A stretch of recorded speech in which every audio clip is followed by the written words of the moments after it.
मोदी के 20 सांसदों की जा रही है सांसदी। नितिन गडकरी ने खोली पोल, अब जाएगा अमित शाह का इस्तीफा।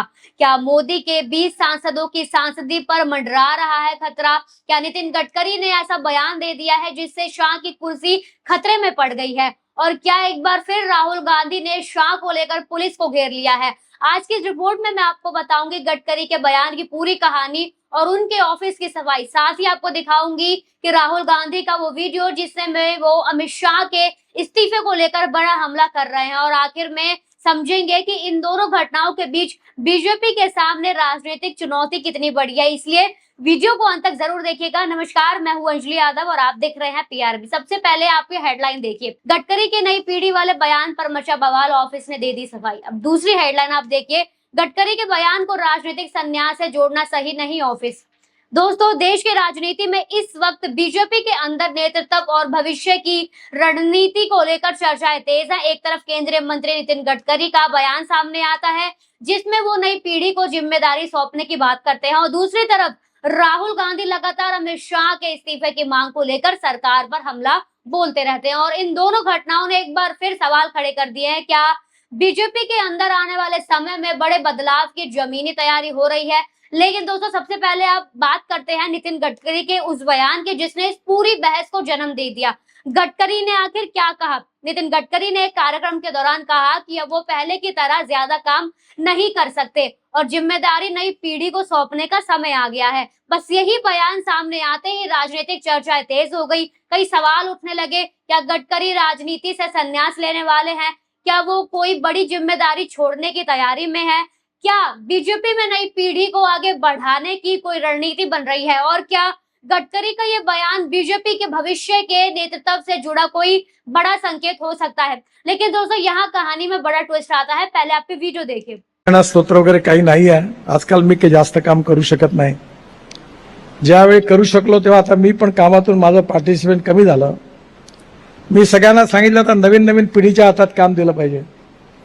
नवीन लोक आलेत, जुने त्यांना मार्गदर्शन करतात आहेत आणि हळूहळू पुन्हा काम वाढत आहे आणि वाढलेल्या कामामध्ये आता अजून जास्त वाढत आहे। देखा आपने वीडियो में गडकरी को खुद कहते हुए सुना कि जब जिम्मेदारी नई पीढ़ी को सौंपने का वक्त आ गया है, यानी यही लाइन राजनीतिक चर्चा का सबसे बड़ा कारण बनी। लेकिन क्या इसका मतलब राजनीतिक संन्यास है? आपको बताते हैं कि गडकरी के ऑफिस ने इस पर क्या कहा। गडकरी के बयान के बाद जब उनके राजनीतिक भविष्य को लेकर अटकलें तेज हुई तो उनके ऑफिस की तरफ से क्लैरिफिकेशन सामने आया। रिपोर्ट के मुताबिक गडकरी की यह टिप्पणी राजनीतिक रिटायरमेंट या बीजेपी के नेतृत्व में परिवर्तन के संदर्भ में नहीं थी। उनके ऑफिस ने स्पष्ट किया कि ये बात लक्ष्मण राव मानकर ट्रस्ट से जुड़े सामाजिक कार्य के संदर्भ में कही गई थी। यानी गडकरी सामाजिक क्षेत्र में चल रहे काम को आगे बढ़ाने के लिए नई पीढ़ी को जिम्मेदारी देने की बात कर रहे थे। इसलिए दोस्तों, सिर्फ इस बयान के आधार पर ये कहना कि गडकरी राजनीति छोड़ने वाले हैं सही नहीं होगा। लेकिन राजनीतिक चर्चा जरूर शुरू हो चुकी है और यही वजह है कि गडकरी के इस बयान को लेकर बीजेपी के भविष्य और नई पीढ़ी के नेतृत्व पर बहस शुरू होने लगी है। लेकिन कहानी का दूसरा हिस्सा और बड़ा है। जहां एक तरफ गडकरी के बयान को लेकर चर्चा हो रही है, वहीं दूसरी तरफ राहुल गांधी लगातार अमित शाह को घेर रहे हैं, खासकर छात्रों के विरोध प्रदर्शन और उस दौरान हुई पुलिस कार्रवाई को लेकर। राहुल गांधी ने सरकार से जवाबदेही की मांग की है। राहुल गांधी का आरोप है कि छात्रों और युवाओं के खिलाफ जिस तरह कार्रवाई हुई उस पर सरकार को जवाब देना चाहिए और इसी मुद्दे को लेकर उन्होंने अमित शाह को इस्तीफे की मांग भी उठाई। हर तरफ आप देखते होंगे कि राहुल गांधी हमेशा मोदी सरकार को घेरते हैं, उनकी पोल खोलते हैं, लगातार इस्तीफे की मांग हो रही है। पहले आप ये वीडियो देखिए। आपके इंचार्ज अमित शाह जी हैं, डिपार्टमेंट को अमित शाह चलाते हैं, तो फिर उनकी फोटो क्यों है यहाँ पे? देखा आपने किस तरह से तंज कस रहे हैं राहुल गांधी। आपने राहुल गांधी को साफ तौर पर अमित शाह के इस्तीफे की मांग करते हुए हर जगह सुनाई है। यानी राहुल गांधी इस मुद्दे को सिर्फ बयान तक सीमित नहीं रख रहे हैं, वो लगातार सरकार पर दबाव बनाने की कोशिश कर रहे हैं। छात्रों का मुद्दा हो, युवाओं का सवाल हो, पुलिस बल हो, हर किसी पर राहुल गांधी सवाल उठा रहे हैं, या सरकार की जवाबदेही क्यों ना हो। राहुल गांधी ने लगातार राजनीतिक मुद्दा बना रहे हैं और इसी वजह से बीजेपी के सामने विपक्ष के हमले का दबाव भी बढ़ रहा है। क्या अमित शाह पर वाकई दबाव है? और सबसे बड़ा सवाल यही है कि क्या राहुल गांधी की इस मांग के कारण अमित शाह पर कोई वास्तविक राजनीतिक दबाव बन रहा है, देखिए, अभी तक अमित शाह के इस्तीफे को लेकर बीजेपी की तरफ से कोई आधिकारिक फैसला सामने नहीं आया है, लेकिन ये कहना सही नहीं होगा कि अमित शाह इस्तीफा देने वाले। फिलहाल ये अटकलें लगाई जा रही हैं, लेकिन विपक्ष की तरफ से लगातार ये मांगे उठाई जा रही हैं और जब कोई राजनीतिक मुद्दा छात्र और युवाओं से जुड़ जाता है तो उसका असर भी बड़ा हो जाता है और यही वजह है कि राहुल गांधी इस मुद्दे को लगातार आगे बढ़ा रहे हैं। अब वापस आते हैं गडकरी के बयान पर। आइए दोस्तों, गडकरी के मामले में भी हमें इसी तरह का तथ्य और राजनीतिक अटकलों का अलग अलग रखना होगा।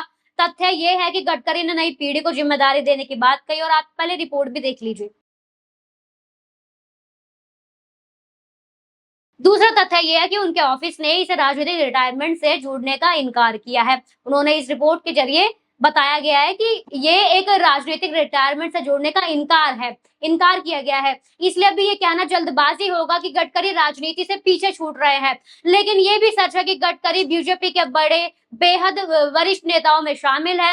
वो पार्टी के राष्ट्रीय अध्यक्ष रह चुके हैं और केंद्र सरकार में लंबे समय से महत्वपूर्ण जिम्मेदारियां संभाल रहे हैं, इसलिए उनके बयान पर राजनीतिक चर्चा होना स्वाभाविक है। बीजेपी के लिए असली चुनौती क्या है दोस्तों, इन दोनों घटनाओं को एक साथ रखकर देखिए। एक तरफ बीजेपी के वरिष्ठ नेता का बयान नई पीढ़ी की जिम्मेदारी देने की बात और दूसरी तरफ राहुल गांधी का अमित शाह के इस्तीफे को लेकर सीधा हमला और तीसरी तरफ छात्रों और युवाओं से जुड़े मुद्दे पर सरकार को घेरता हुआ विपक्ष। तो सवाल सिर्फ इतना नहीं है कि गडकरी राजनीति छोड़ रहे हैं या नहीं, बड़ा सवाल यह है कि बीजेपी आने वाले समय में अपने नेतृत्व और राजनीतिक रणनीति को किस तरह आगे बढ़ाएगी। क्या पार्टी में नई पीढ़ी को ज्यादा जगह मिलेगी, क्या वरिष्ठ नेताओं की भूमिका बदलेगी या फिर मोदी शाह के नेतृत्व में बीजेपी पहले की तरह ही अपनी रणनीति जारी रखेगी।